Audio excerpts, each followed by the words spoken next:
খেয়াল করে শুনবেন। প্রথম যে অধ্যায়টি শুরু করতেছি সেই অধ্যায়টির নাম হচ্ছে, শিরোনাম যেটাকে বলা হয় সেটি হচ্ছে বর্তমানে আমাদের করণীয়। এই যে মহা একটি বিপদে আমরা সংকটকালীন অবস্থায় আছি, মহা এক দুর্যোগের মধ্যে আছি, সেই দুর্যোগকে কাটিয়ে উঠতে পারে আমাদের মাত্র একটি করণীয়। আমাদের একটি করণীয় কি? ইখতিলাফ মাআল ইত্তিফাক। ইখতিলাফ মাআল ইত্তিফাক। ইখতিলাফ থাকতে পারবে, মতানৈক্য থাকবে, মতানৈক্যের জায়গায় ইখতিলাফ থাকবে, ইখতিলাফের জায়গায় দ্বন্দ্ব থাকবে, দ্বন্দ্বের জায়গায় ভেদাভেদ থাকবে, ভেদাভেদের জায়গায় সব থাকবে, সবের জায়গায় ইখতিলাফের সাথে ইত্তিফাক গড়ে তুলতে হবে, অর্থাৎ ইত্তিফাক অর্থাৎ ঐক্য গড়ে তুলতে হবে। এই ইখতিলাফের সাথে যদি আমরা যদি ঐক্য করতে চাই, ইত্তিফাক করতে চাই, তাহলে আমাদেরকে কিছু কাজ করতে হবে এবং এই কাজকে আমাদের মতো করলে হবে না, আমাদের চিন্তাধারার মতো করলে হবে না। এই এত কঠিন দুর্যোগ থেকে যদি আমরা সেরে উঠতে হয়, তাহলে নবী আলাইহিস সালাতু ওয়াস সালামকে আমরা অনুসরণ করতে হবে। আল্লাহ নবী আলাইহিস সালাতু ওয়াস সালাম বলেন, বাল্লিগু আন্নী ওয়ালাউ আয়া।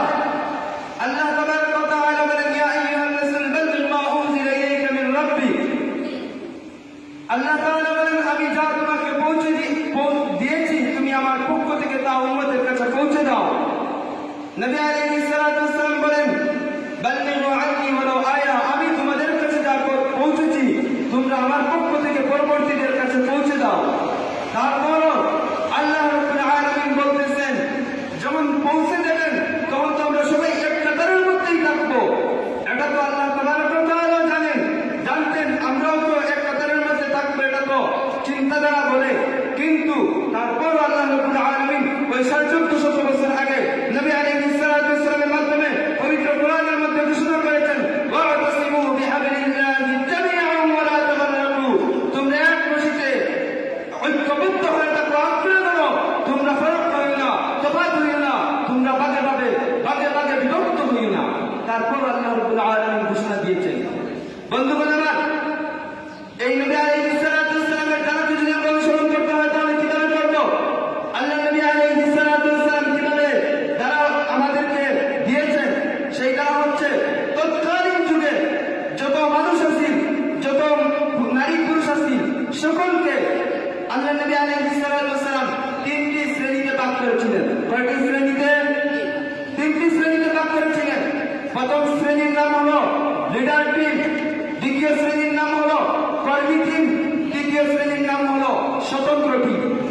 আল্লাহ নবী আলাইহিস সালাতু ওয়াস সালাম ওই 1400 বছর আগে ওই আইয়ামে জাহিলিয়াতের মতো জাহিলি যুগের অন্ধকারকে দূরীকরণ করার জন্য তৎকালীন সময়ে সমস্ত মানুষকে দল মত নির্বিশেষে সমস্ত মানুষকে তিনটি শ্রেণীতে বিভক্ত করেছিলেন। প্রথম শ্রেণী হচ্ছে লিডার টিম, দ্বিতীয় শ্রেণী হচ্ছে কর্মী টিম, তৃতীয় শ্রেণী হচ্ছে স্বতন্ত্র টিম। লিডার টিমের পরিচয়, কর্মী টিমের পরিচয়, স্বতন্ত্র টিমের পরিচয় ধারাবাহিক আসবে ইনশাআল্লাহ। যদি আমরা ইতিহাসের সাথে ইত্তেফাক করতে চাই তাহলে এই তিনটি করণীয়কে আমাদের জন্য একান্ত কাম্য এবং এই তিনটির মধ্যে আরো তিনটি রয়েছে। এই তিনটির ভিতরে প্রথম হচ্ছে লিডার টিম। লিডার টিমের করণীয় হচ্ছে, লিডার টিম কাকে বলে? লিডার টিম হচ্ছে যিনি নেতৃত্ব প্রদান করেন। এখন আমরা দেখা যায় বাতিলের মধ্যে যিনি নেতৃত্ব দিচ্ছেন, লিডারগিরি করতেছেন, তিনি বাতিলদের নেতা, তিনি বাতিলীয় লিডার। যিনি হকানিয়তের নেতৃত্ব দিচ্ছেন তিনি হকের লিডার, তিনি হকের নেতা, তাকেও লিডার বলা হয়। তাহলে দুই গ্রুপের লিডারকেই লিডার বলা হয়। আল্লাহ নবী আলাইহিস সালাতু ওয়াস সালাম দুই গ্রুপের লিডারকে একই খাতারে আনলেন, আল্লাহ বললেন দুজনই লিডার। এইসব লিডারকে একত্রিত করে বলা হোক লিডার টিম। লিডার টিমের কাজ কি? লিডার টিমের কাজ হলো ব্যক্তি গঠন করা। লিডার টিমের প্রথম কাজ কি? ব্যক্তি গঠন করা। অর্থাৎ একজন মানুষের ব্যক্তি যেভাবে গঠন হবে কথাগুলো কিন্তু খুব সূক্ষ্ম ভালো করে বুঝবেন। একজন মানুষ যেই ধারণ উপর তার ব্যক্তি গঠন করবে, তার মস্তিষ্ক পরবর্তী জীবনে সেইভাবেই কাজ করবে। যদি হকের উপর ভালো করে সে তার ব্যক্তিত্বকে গঠন করে তাহলে তার পরবর্তীতে জীবন হকের উপরে চলবে। বাতিলের উপর যদি তার ব্যক্তি গঠন হয় তাহলে তার পরবর্তী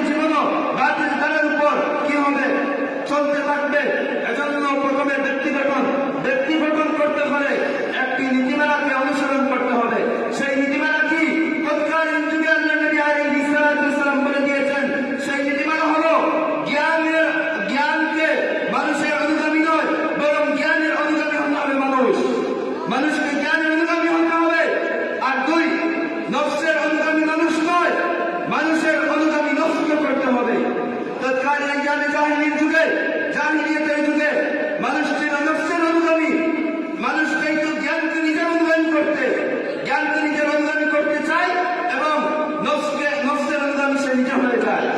আল্লাহ নবী আলাইহিস সালাম সেই কথাটি বাদ দিয়ে বললেন জ্ঞানের অনুগামী ব্যক্তি হতে হবে আর নফসকে নিজের অনুগামী ব্যক্তির অনুগামী করতে হবে। যদি ব্যক্তি যদি জ্ঞানের অনুগামী হয় আর নফস যদি ব্যক্তির অনুগামী হয়, এই ব্যক্তি ব্যক্তিতে রূপান্তরিত হবে, তার ব্যক্তিত্ব সঠিক ব্যক্তিত্বেই গঠন হবে, তার দ্বারা সমাজ শৃঙ্খলতা, ফাসাদ, বিভেদ, বিচ্ছেদ, অশৃঙ্খলা, কখনো ফিতনা সমাজে দেখা দিবে না। দ্বিতীয় হচ্ছে কর্মী টিমের কাজ কি? কর্মী টিমের কাজ হলো ধৈর্য, শক্তি ও বিনয়তা অর্জন করা। বর্তমানে আমাদের এই যে সমাজে বাংলাদেশের তবলিগে যে এই ফিতনা শুরু হয়েছে কেন? এক নম্বর, আমাদের কর্মী টিমের মধ্যে জ্ঞানের অনুগামী, জ্ঞানকে চায় তারা অনুগামী, নিজের অনুগামী করতে এবং নিজে দর্শে অনুগামী হয়ে যায়। এজন্য আজ এত টঙ্গীর ময়দান রক্তে রঞ্জিত হয়, শাহবাগ চত্বর রক্তে রঞ্জিত হয়, ছাত্র চত্বর রক্তে রঞ্জিত হয়, বাংলার আনাচে কানাচে বাংলার প্রতি ইঞ্চি মাটি আজকে রক্তে রঞ্জিত হচ্ছে। একমাত্র মানুষ তারা চাচ্ছে এই বিদ্যামাদের দৃষ্টি যাচ্ছে জ্ঞানকে তাদের অনুগামী করতে এবং তারা নিজে দর্শের অনুগামী হয়ে যাচ্ছে বলে। কর্মী টিমের কাজ হল ধৈর্য শক্তি এবং প্রবল বিনয় অর্জন করতে হবে। ধৈর্য শক্তি কি? উপর থেকে যে নির্দেশনা আসবে সেই নির্দেশনা অনুযায়ী সে প্রবল ধৈর্যের সাথে কাজ করতে হবে এবং অতি বিনয়তার সাথে কাজ করতে হবে। আলহামদুলিল্লাহ, আমাদের যুগের মন্ত্রী উলামায়ে কেরাম তাবলীগের এই জামাতের মধ্যে এই গুণটা রয়েছে। ওনারা মার খাইছেন, রক্ত দিয়েছেন, আমার 4 থেকে 5 ভাই শহীদ হয়েছে। শুধু এই বিগত দিনে শহীদ হয় নাই, এই 5-7 বছর থেকে আমরা দেখতে পাচ্ছি প্রতি বছর আমার ভাই 3 জন 4 জন 5 জন শহীদ হচ্ছে। আলহামদুলিল্লাহ, তারা প্রবল ধৈর্যের সাথে অতি বিনয়তার সাথে সেগুলোকে মেনে নিচ্ছে এবং আমরা মেনে নেব ইনশাআল্লাহ। যদি প্রবল ধৈর্য এবং অতি বিনয়তা অর্জন করি তাহলে ইনশাআল্লাহ সমাজের যে কোনো ফাসাদের মোকাবিলা করা অতি সহজ। তৃতীয় হচ্ছে স্বতন্ত্র টিম। এই স্বতন্ত্র টিমের কোনো কাজ নেই। স্বতন্ত্র টিমের কি কাজ? স্বতন্ত্র টিম শুধু নিজে খায়াত আছে, স্বতন্ত্র টিম শুধু খায়াত আছে, স্বতন্ত্র টিমের কোনো চিন্তাধারা নেই। স্বতন্ত্র টিমকে পরিচালনা করতে হয়। স্বতন্ত্র টিমকে কিভাবে পরিচালনা করবেন? ওই যে টিম লিডার গ্রুপ থেকে যে কর্মসূচি আসবে ওই কর্মসূচি নিয়ে কর্মী গ্রুপ স্বতন্ত্র গ্রুপের কানে কানে দাওয়াত পৌঁছে দিবে। যেভাবে উপর থেকে এসেছে উপরের দিককে অনুসরণ করে সেই দাওয়াত পরিচালনা করবে।